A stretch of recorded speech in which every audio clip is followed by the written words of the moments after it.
భగవద్గీత 15వ చాప్టర్ ఏం చెప్తాడు అంటే పురుషోత్తమ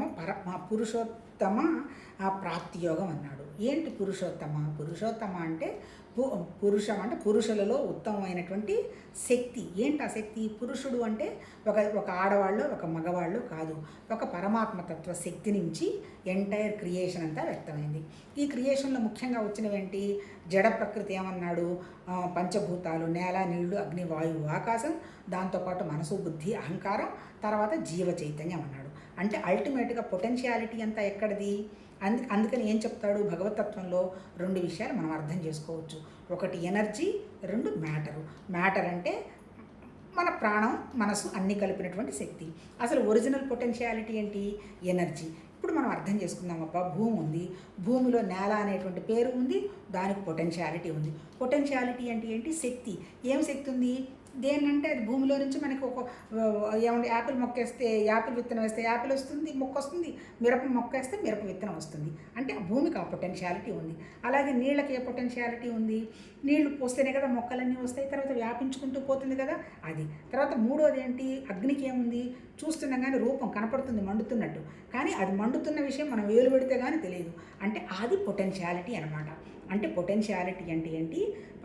అట్లాగే వాయువు పొటెన్షియాలిటీ అంతే కదా. మన ప్రాణంతో ఉన్నామంటే గాలి పీల్చుకుంటున్నాం, గాలి వదులుతున్నాం. అదిగాక పరమాత్మతత్వం అనేటువంటి శక్తి యొక్క పొటెన్షియాలిటీ ఆ జీవ చైతన్యంలో మనలో ఉంది. అలాగే ఆకాశం, ఖాళీ, శబ్దము. అంటే అర్థం ఏంటి ఇక్కడ చెప్పదలుచుకుంది? ప్రకృతి, పరమాత్మతత్వ శక్తి ఒక్కటే, ఒక పరమాత్మతత్వ శక్తి, ఎంటైర్ ప్రకృతి. మరి ఆ పరమాత్మతత్వ శక్తిని ఏమంటున్నాడు? పొటెన్షియాలిటీ అంటున్నాడు. ఇప్పుడు మనం ఏం చేశాము? ఆ పొటెన్షియాలిటీని మర్చిపోయి ఈ ప్రకృతి, ఈ నా శరీరమే శాశ్వతం అనుకొని పడుతూ ఉన్నాము. ఈ శాశ్వతం అని అనుకుంటున్న దాంట్లో నుంచి ఇప్పుడు మనం బయటపడాలంటే ఏం చెయ్యాలి? మనకు పరమాత్మతత్వం యొక్క ప్రకృతిలో మన దగ్గర ఉన్నటువంటి ఆ పొటెన్షియాలిటీని మనం ఉపయోగించాలి. ఎలా ఉపయోగించాలి? ఈ ప్రకృతి అంతా వెళ్ళిపోతుంది, ఇది ఉండదు, కానీ ఉండేదంతా ఆ భగవతత్వ శక్తిను, అది నాదోనే ఉన్నది అనేటువంటి విషయంగా మన మనస్సుని బయట విషయాల మీదకి వెళ్లకుండా, బయట విషయాల మన దగ్గర ఏమున్నాయి?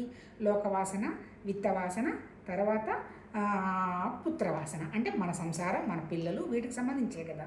ఇవన్నీ ఉండనివ్వు, కానీ ఉంటూ కూడా వీటి పనులన్నీ నీ ద్వారా జరుగుతున్నాయి. కానీ నువ్వు మాత్రం అల్టిమేట్గా నీ దగ్గర ఉన్నటువంటి పొటెన్షియాలిటీ వచ్చి పరమాత్మతత్వ శక్తి, ఆ పరమాత్మతత్వ శక్తే వ్యక్తం అవుతుంది తప్ప నువ్వు కాదు అనేటువంటి విషయం కనుక నువ్వు గ్రహించావంటే లాభ నష్టాల విషయంలో నుంచి మనం బయటపడతాం. ఎప్పుడైతే లాభ నష్టాల్లో నుంచి మనం బయటపడతామో మన మనసు నిశ్చలంగా, నిరాకారంగా, నిర్వికల్పంగా పరమాత్మ